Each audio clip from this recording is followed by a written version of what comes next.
네, 오늘 저희 회사 국제 상사 센터에서 오늘 발표를 맡게 된 김영복입니다. 그래서 오늘 이제 발표 자료는 이제 제가 2012년, 2013년 좀 오래되긴 했는데요. 이제 미국의 뉴욕 쪽에 있을 때 이제 그쪽 펌에서 담당했던 이제 사건인데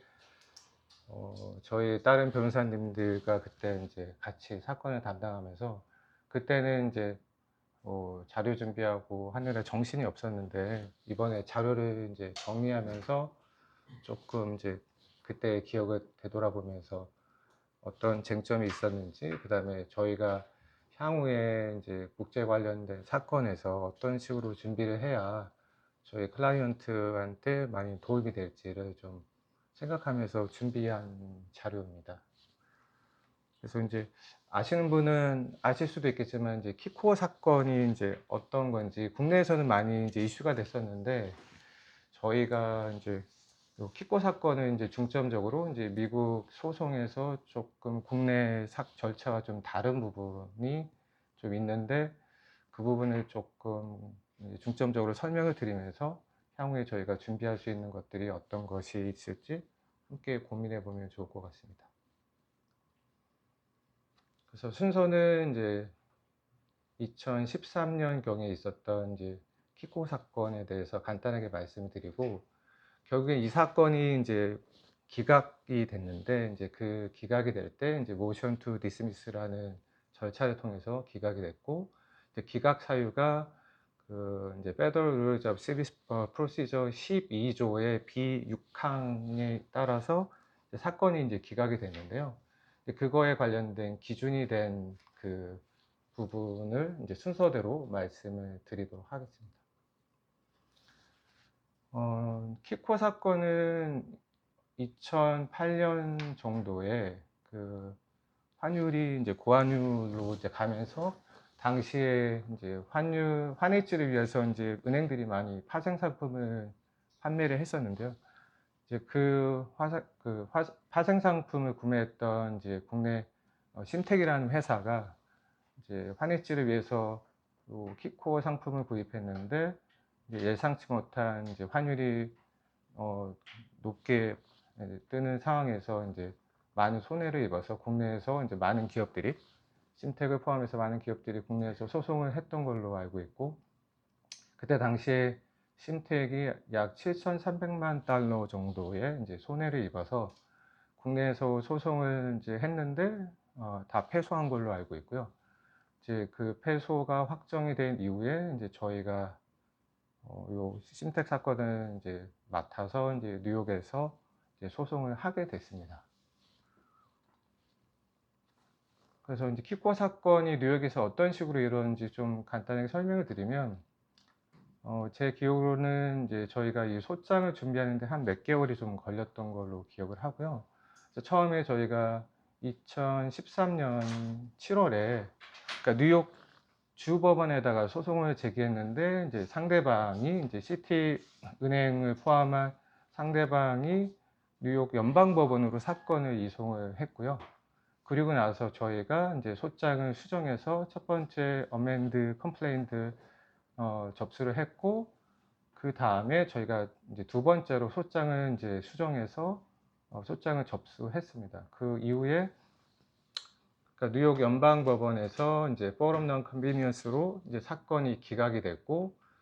그 기각에 대한 주요 내용은 이 사건에 관련된 이제 내용들이 이제 한국에서 발생을 했으니까 한국의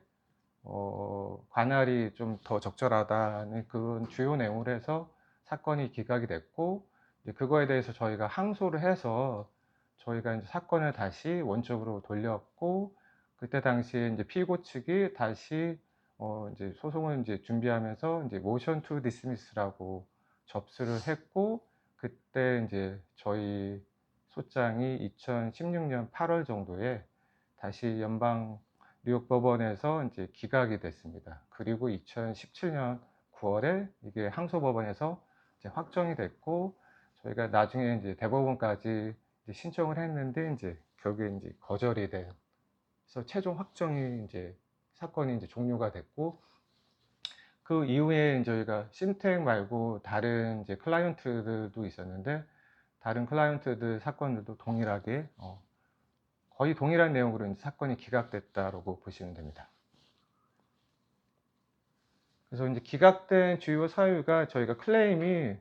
한 14가지 정도, 이제 심텍 사건에서 14가지를 이제 저희가 주장을 했고, 그다음에 다른 이제 클라이언트 사건에서도 거의 동일하게 이제 클레임은 동일하다고 보시면 되는데, 클레임의 가장 중요한 내용은 이제 뭐 한국 표현으로 하면 이제 사기, 프로드가 메인 쟁점이었고요. 그래서 그거에 대해서 저희가 이제 소장을 준비해서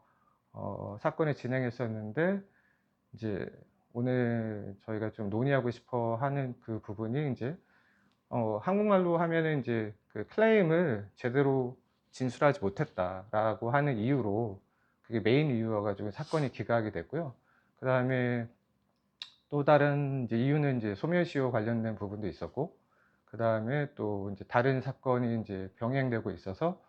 뭐 레스 주디카타라고 하는 이유로도 이제 사건이 이제 기각이 됐었습니다. 그래서 내용은 좀 이 자료를 참고하시면 되는데, 저희가 당시에는 이제 사건이 기각될 거라고 하는 부분에 대해서는 좀 어느 정도 예상을 했는데, 왜냐하면 이제 기본적으로 이 키코 사건의 핵심은 이제 파생상품 관련된 부분이었는데, 저희가 이제 피고 측의 사기와 관련된 부분들을 좀 갖고 있는 자료가 너무 제한적이다 보니까, 저희가 클라이언트한테 받은 거, 저희가 리서치해서 했던 자료를 근거로 해서 이 그 프로드 클레임을 좀 소장에 최대한 이제 많이 반영을 했는데, 결국엔 법원에서는 그게 충분하지 않다라고 이제 판단을 해서 결국엔 기각이 된 부분입니다. 그래서 이제 그거와 관련돼서 저도 요 당시에 사건을 했을 때는 이 모션에 관련된 내용을 이제 잘 숙지하지는 이제 못했고요. 나중에 이제 사건이 끝나고 나서 이제 이 모션 투 디스미스라고 하는 제도가 실제 소송에서 얼마나 많이 활용이 되고, 얼마나 이제 피고 측에서는 되게 강력하게 활용이 되는지는 이제 나중에 이제 알게 됐습니다. 왜냐하면 이제 저희가 당시에 이제 했던 이제 다른 사건들은 이제 단순한 이제 키코어 사건에 비해서는 이제 비교적 단순한 사건이다 보니까 이 모션 투 디스미스가 그 상대방으로부터 이제 신청되는 경우가 좀 드물었고, 그 이런 파생 상품 또는 이제 저희가 나중에 이제 기회가 되면 뭐 엔타이트러스트 클레임 관련된 뭐 이런 사건도 할 수도 있는데, 이제 그런 사건들에서 이제 많이 활용이 되는 제도가 이제 모션 투 디스미스라고 저도 이제 나중에 이제 알게 됐습니다. 그래서 이제 모션 투 디스미스는 이제 그 미국에서 소송하는데 많은 시간과 비용이 들다 보니까 이제 그 부분을 좀 어느 정도 조절을 하기 위해서 만들어진 제도로 알고 있고요. 그래서 이제 모션 투 디스미스를 하는 여러 가지 이제 근거들이 있는데, 그 부분은 이제 그 연방 그 시빌 프로시저 룰에 따르면 12조 B항에서 이제 다양한 사유를 규정하고 있습니다. 그래서 그러니까 subject matter jurisdiction이 없거나 personal jurisdiction이 없거나 뭐 프로세스가 잘못됐거나 하는 등등이 있는데, 가장 이제 저희가 이번에서 좀 지켜봐야 될 게 이제 12조 B6호 6항에 해당되는 부분인데, 그러니까 failure to state claim 해가지고, 그러니까 이 부분이 이제 한국적인 표현을 하면 청구 원인을 제대로 소장에 기재하지 못했다라고 해서 이제 기각이 되는 부분입니다. 그러면 이 이제 failure to state claim이 도대체 무슨 의미냐라고 해서 이제 이거에 대한 구체적인 이제 기준이 되는 이제 사건이 요 뒤에 이제 투엄벌리 케이스랑 이빨 케이스에서 이제 조금 더 구체적으로 이제 표시가 되어 있는데, 저도 이제 내용을 이제 확인하고 이제 자료를 정리하면서 보니까 단순하게 이제 구성 요건에 해당되는 거를 그냥 소장에 기재하거나, 아니면 이제 법리적인 단순하게 결론을 쓰거나 하는 것들을 이제 법원에서 봤을 때는 이제 클레임을 그러니까 스테이트 하는데 충분하지 않다라고 판단해서 기각을 하는 경우가 이제 대부분이고요. 그래서 이거에 대한 이제 구체적인 부분을 좀 이제 확인해 보면, 그 이제 요 투엄블리 케이스에서 이제 기준이 그러니까 to state a claim to relief that is plausible on its face라고 해서 그냥 이렇게 plausible이라고만 이제 돼 있습니다. 그리고 다른 케이스, 다른 또 기준이 되는 사건에서도 거의 비슷한 용어를 사용하고 있는데, 그러면 이 기준이 정확하게 어떤 의미냐라고 해서 이제 좀 정리를 하면, 단순하게 이제 소장에서 이제 클레임을 이제 진술하는 게 가능한 범위가 있고, 그 다음 이게 개연성이 있는 부분이 있고, 딱 약간 중간 정도에 위치하는 것 같습니다. 그래서 이거는 이제 케이스 바이 케이스인데, 가능한 한 이제 구체적으로 클레임에 대해서 구체적인 내용을 이제 진술을 해야 저희가 이제 상대방이 모션 투 디스미스를 신청했을 때 이제 그것을 이제 그게 이제 저희 입장에서는 디나이가 돼서 거절이 되고 그 다음 단계로 넘어갈 수 있는 이제 프로세스가 되는데, 만약에 저희가 이제 클레임을 좀 충분하게 그 소장에서 기술하지 않으면 법원에서는 그게 이제 부족하다고 판단해서 이제 상대방의 모션이 이제 그랜트가 인정이 돼서 사건이 이제 그렇게 되면 상대방이 유리하게 판결이 나오고 또 그 다음에 절차로 이제 넘어가게 되어 있습니다. 그래서 그 플로저빌리티에 관련돼서 이제 투엄블리 케이스랑 입벌 케이스에서 조금 더 구체적인 기준이 있는데, 요 입벌 케이스에서는 단순하게 이제 법률적인 결론이나 그러니까 그런 유사한 이제 그 엘리게이션을 하게 되는 경우에는 이제 그 부분은 당연히 이제 배제가 되고요. 그래서 예를 들면 사기 사건에서 이제 피고가 그냥 사기를 저질렀다. 예를 들면 이제 공모 사건에서 그냥 공모를 했다. 또는 이제 어떤 것을 위반했다라고 하면은 그런 부분들은 다 디스미스 될 가능성이 매우 높고, 근데 반면에 조금 더 구체적으로 어떤 식으로 사기를 저질렀는지, 어떤 식으로 공모를 했는지, 어떻게 설명일부를 위반했는지에 대한 조금 더 구체적인 내용들이 있어야 법원에서는 이게 이제 플로저빌리티 기준을 좀 만족시켰다고 판단해서 상대방의 모션이 디나이 될 가능성이 높다고 이제 판단이 됩니다. 그래서 이제 저희가 이제 했던 이제 키코 케이스에서 당시에는 잘 몰랐지만, 이제 저희도 그 소장을 준비하면서 이제 최대한 이제 저희가 확보한 자료를 갖고 이제 소장에 기술을 했는데, 그래서 저희가 이제 주장했던 주요 내용들이 이제 저희 클라이언트 입장에서는 이제 키코 상품의 위험성이 충분히 고지되지 않았다. 그리고 우리가 제로 코스트라고 하는 거에서 우리는 속았다. 그리고 이제 그 상대방 은행 측의 설명에 의존해서 거래를 했고, 그다음에 환율이 급변해서 이제 손해가 발생했다라고 이제 그런 등등의 엘리게이션을 했었는데, 이제 법원에서는 이제 저희한테 좀 불리한 이제 그런 이제 사실관계에 관련된 내용을 갖고 저희의 이제 소장의 클레임이 충분하지 않다. 그래서 그거에 대한 이제 좀 관련된 내용이, 당시 심택이 이제 환위험 때문에 이제 이런 파생 상품을 이제 구매한 이력도 있었고, 그 다음에 환해지를 어떻게 하는지 알고 있었고, 그 다음에 키코가 일정 구간에서는 이제 해지 기능을 수행하고 있고, 그 다음에 이제 관련된 자료에 보면은 이제 은행 측에서 이제 자기네에게 유리하게 이제 자료를 준비하다 보면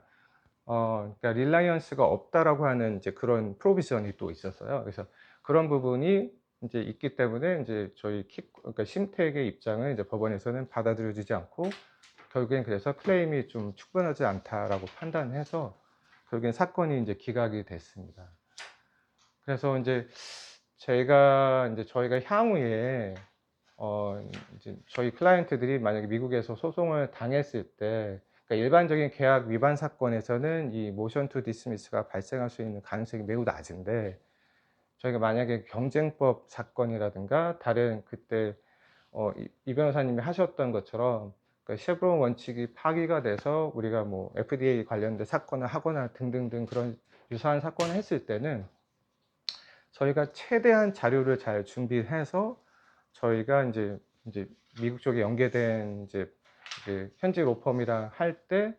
이제 어쨌든 이제 관련된 클레임을 작성해서 준비할 때 저희가 최대한 이런 부분들을 알고 준비를 해야 저희 클라이언트한테 좀 더 유리한 결론이 나올 거라고 생각을 해서, 이게 이제 저도 최대한 이제 자료를 찾아보고 했는데, 제가 알기로는 이 모션 투 디스미스라고 하는 제도가 한국에는 똑같은 제도가 없는 걸로 알고 있습니다. 그래서 이게 약간 좀 이해하기가 좀 어려운데, 그리고 또 이게 한국적인 표현을 할 때 이게 뭐 기각이냐 각하냐 라는 표현에 대한 조금 애매한 부분도 있고요. 그래서 이제 그 부분을 좀 알고 저희가 나중에 이제 사건을 진행을 하면 많이 좀 도움이 될 것 같습니다. 일단 이상으로 이렇게 간단하게 마치겠습니다.